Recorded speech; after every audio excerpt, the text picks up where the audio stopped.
Eh bien écoute, mon favori de cœur, ce sera So You Think, le cheval australien.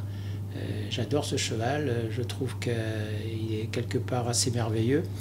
D'ailleurs, dans un film, il y avait une phrase qui disait que quand il galope, le ciel s'ouvre devant lui et le sol tremble sous ses sabots. Et je trouve que cette phrase, elle lui va vraiment très très bien. Et c'est vraiment un cheval que j'ai envie de voir courir parce qu'il va relever un sacré défi, puisque c'est un cheval de 2000 mètres plutôt. Il était prévu pour aller courir en Australie, il vient courir l'Arc sur une distance, dans un environnement qu'il ne connaît pas. Et moi j'adore qu'on relève comme ça des défis, et c'est ce cheval que je vais soutenir. Le favori de raison, je pense que c'est quand même Workforce. D'abord parce que c'est le champion sortant. Sa saison 2011 est en tout point remarquable. Il va arriver au départ de cet arc aussi fort, sinon plus fort encore que l'an dernier, puisqu'il aura un an de plus. Il connaît les lieux, donc il revient vraiment sur son terrain préféré. Et puis on apprend avec bonheur que son jockey, qui a été gravement accidenté, Ryan Moore, va pouvoir le piloter. Et je pense que le couple est vraiment en osmose, et c'est quand même le cheval le plus sûr des trois premiers. Alors mon meilleur souvenir, c'est en 1965. C'est l'Arc de Triomphe de Seabird. Et je me souviens que c'était la première fois que je jouais au tiercé. Donc j'avais joué 4 chevaux, Seabird, Reliance, Diatom et Caro. Ils avaient pris les 4 premières places. Et ça reste le plus beau souvenir, même si ce tiercé avait rapporté 15 francs de l'époque.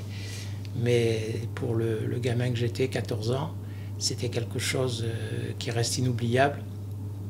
Et en plus, Seabird avait gagné au milieu de la piste, chose qui est rarissime à faire. Bien, normalement, ce sera directement sur l'hippodrome. On espère avoir une bonne place dans la salle de presse, c'est pas facile. Il va falloir jouer un peu des coudes, parce qu'il va y avoir beaucoup de monde dans cet arc. Et a priori, donc c'est en direct, sous les acclamations du public. C'est vrai que c'est quelque chose de plus fort que de voir sa télévision.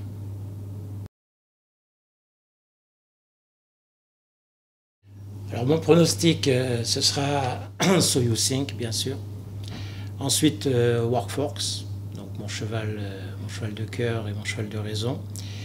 En troisième, je mets Sarafina. Pourquoi? Parce que Sarafina, dans le Grand Prix de Saint-Cloud, la manière dont elle est allée chercher Cyrus des Aigles, ça ne trompe pas. Quand on est capable de faire ça face à Cyrus des Aigles, c'est que vraiment on a une 7e vitesse. Voilà. Ensuite, en 4e position, Reliable Man, le cheval, le deuxième atout d'Alain de Royer-Dupré, qui n'a pas son pareil pour préparer un cheval pour l'Arc. C'est vraiment un orfèvre. C'est un homme extraordinaire, l'entraîneur, à mon avis, le plus grand. Et je dois bien avouer que son dernier succès m'a plu. Et puis il va être piloté par Gérald de Mossé, c'est peut-être le plus grand jockey au monde. À mon avis, même à 44 ans.